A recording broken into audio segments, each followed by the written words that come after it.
Es tiempo de examinarnos. Apocalipsis 2:7. El que tiene oído, oiga lo que el Espíritu dice a las iglesias. Que el Señor bendiga su santa y bendita palabra. El que tiene oído, oiga lo que el Espíritu dice a las iglesias. Este es un estribillo que se repetirá al final de cada una de las cartas a las 7 iglesias del libro de Apocalipsis. Como nos dice el comentario exegético de Jamieson, Fawcett y Brown, en las primeras 3 cartas encontramos que esta expresión precede a la promesa hecha por el Señor, y en las otras 4 está después de dichas promesas.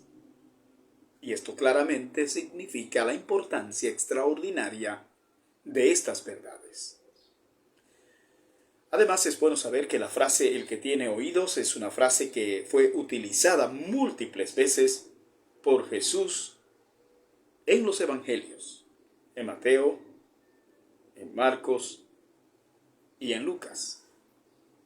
Los oídos deben ser usados para oír, y sobre todo para oír la palabra de Dios.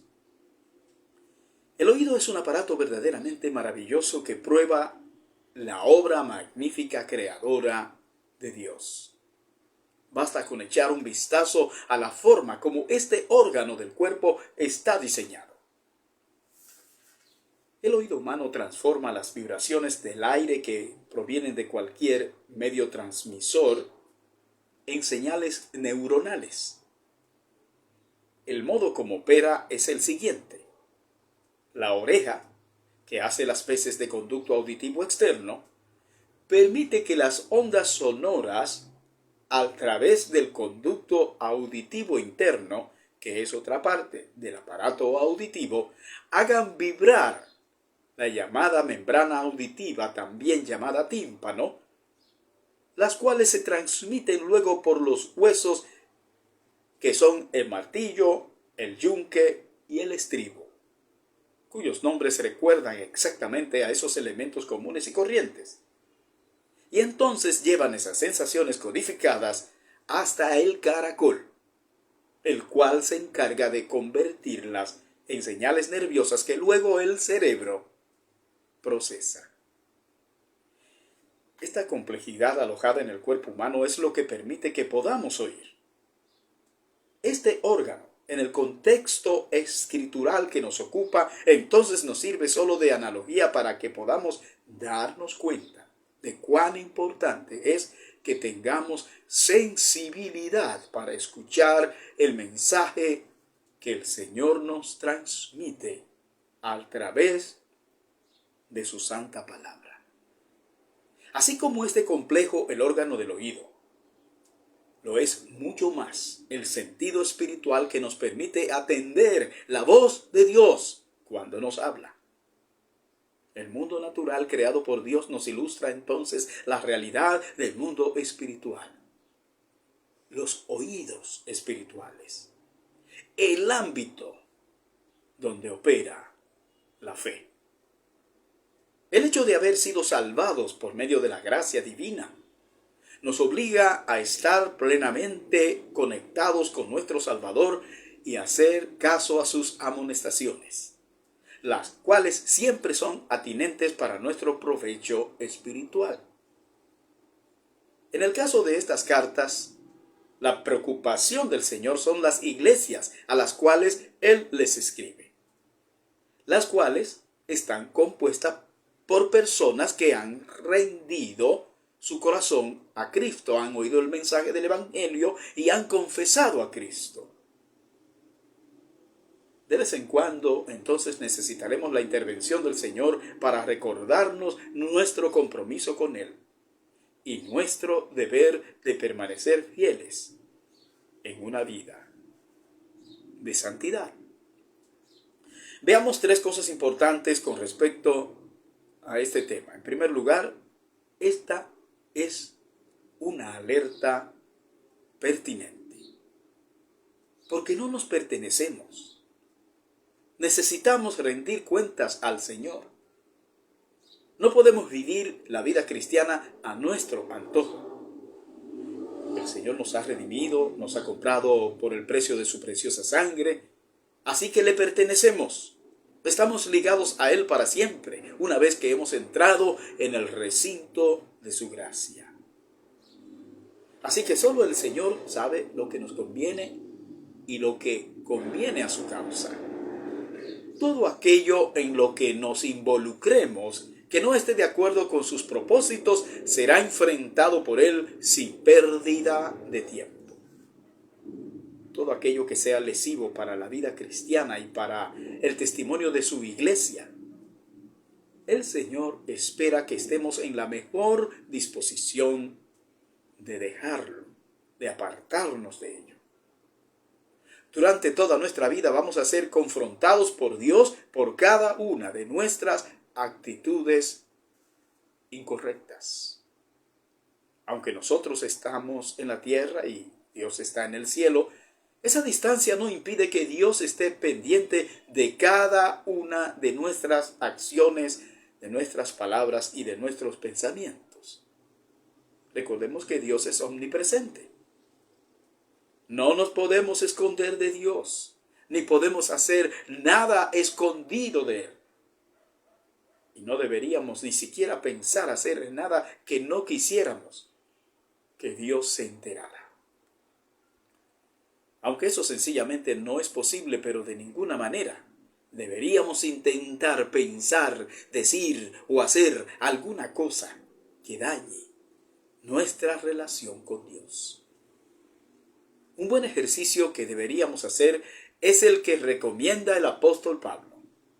Por lo demás, hermanos, todo lo que es verdadero, todo lo honesto, todo lo justo, todo lo puro, todo lo amable, todo lo que es de buen nombre. Si hay virtud alguna, si algo digno de alabanza, en esto pensad. Filipenses capítulo 4, versículo 8. Prestemos oídos a lo que el Señor nos dice en su palabra. No seamos indiferentes al consejo de Dios, pues Él siempre quiere lo mejor para nosotros. Recordemos cuando éramos muchachos y nos molestábamos por las restricciones que nuestros padres nos imponían. No cabe duda que lo hacían por nuestro bien. Pero insensatamente nos hubiera gustado que nos dejaran hacer lo que queríamos.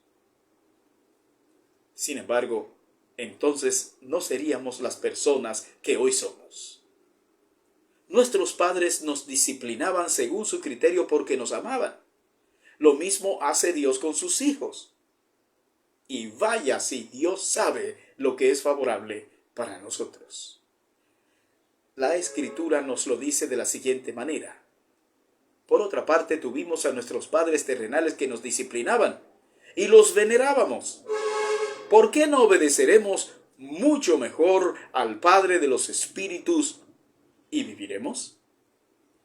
Y aquellos, ciertamente por pocos días nos disciplinaban, como a ellos les parecía. Pero para lo que nos es provechoso, para que participemos de su santidad. Es verdad que ninguna disciplina al presente parece ser causa de gozo, sino de tristeza, pero después da fruto apacible de justicia a los que en ella han sido ejercitados. Hebreos capítulo 12, versículos 9 al 11. En segundo lugar, veamos la participación del Espíritu Santo en esta amonestación del Señor. En esta declaración que hace el Señor a cada una de las iglesias de que presten oído a su mensaje, está implicada la participación de la tercera persona de la Trinidad, el Espíritu Santo, en la vida de la iglesia, en la vida de cada creyente. El Señor Jesucristo había anunciado a sus discípulos la necesidad de que Él se fuera para que entonces hiciera su aparición el Consolador o Espíritu Santo, el cual se encargaría de ser el compañero inseparable de los cristianos durante su ausencia física de este mundo. Usted puede leer eso en Juan 16, versículos 7 al 15. El Espíritu Santo fue derramado sobre los 120 reunidos en el aposento alto, según nos dice Hechos capítulo 2 del 1 al 13, y esto cumple una profecía del Antiguo Testamento de Joel 2, 28 al 32. El Espíritu Santo es el poder de Dios que impulsa a la iglesia cada día para vivir en este mundo cumpliendo la tarea de llevar el Evangelio al mundo. Hechos 1:8. Desde el principio esta labor misionera ha sido posible gracias al auxilio permanente del Espíritu Santo en la vida de la iglesia y de cada creyente. Sin esta intervención no existiría la iglesia, ni mucho menos el creyente.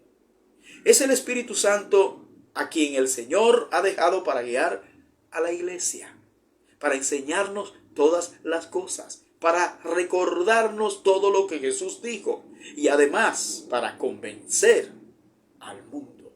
Juan 14:26 y Juan 16:8 al 11.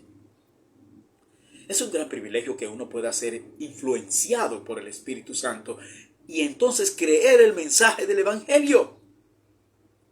El hombre en su estado natural está imposibilitado de conocer a Dios. Aunque el Evangelio fuera predicado por el mejor predicador del mundo, no podría convencer a ningún ser humano genuinamente sin la intervención del Espíritu Santo. La conversión y la permanencia en la vida cristiana son actos que ameritan la participación directa de Dios. Ningún individuo humano por sí solo podría llegar a la conclusión de su condición de pecado. Ningún cristiano podría vivir la vida de santidad sin el socorro permanente del poder de Dios. Finalmente, debemos ser sensibles a la voz del Señor. Si somos creyentes, siempre estaremos dispuestos a someternos a la voluntad del Señor. No hay ninguna cosa en este mundo que compita con nuestra lealtad a Cristo. El involucramiento nuestro en cosas que el Señor no aprueba pone en entredicho nuestra conversión. No digo que no podamos equivocarnos, pero no podemos congraciarnos con las cosas del mundo y pensar que no lesionará nuestra vida espiritual. De seguro que cualquier desliz en nuestra vida será perjudicial en nuestra carrera cristiana. La preocupación del Señor mostrada en cada una de estas cartas a las 7 iglesias del Apocalipsis nos revela cómo la influencia del mundo había afectado a la iglesia, aún desde el principio mismo. A más de 2000 años, en el día de hoy, en el siglo XXI, la iglesia sigue estando sometida a los mismos riesgos del pasado. Los cristianos tenemos hoy los mismos retos que tuvieron los cristianos en la iglesia primitiva. Lo único que ha variado es el escenario. Debemos saber que el descuido de la vida cristiana hoy nos reportará graves perjuicios que lamentaremos tarde o temprano. El descuidar nuestros deberes en la iglesia será algo de lo que nos arrepentiremos en algún momento de nuestra vida. El cristiano está llamado a estar comprometido con la causa de Cristo, no importa la tarea cotidiana que realice. Si hay algo que debería estar en nuestra agenda semanal, es nuestra participación en la iglesia a la que pertenecemos. La Escritura se encarga de amonestarnos en este sentido y nos dice, no dejando de congregarnos, como algunos tienen por costumbre, sino exhortándonos, y tanto más cuanto veis que aquel día se acerca. Hebreos 10:25. En estos tiempos en los que muchas cosas compiten con nuestros deberes cristianos, debemos tener cuidado de priorizar nuestra participación en la iglesia como algo esencial en nuestra agenda diaria. Esto indiscutiblemente redundará en beneficio de que lleguemos a ser la clase de cristianos que Dios quiere que seamos. Dios te bendiga.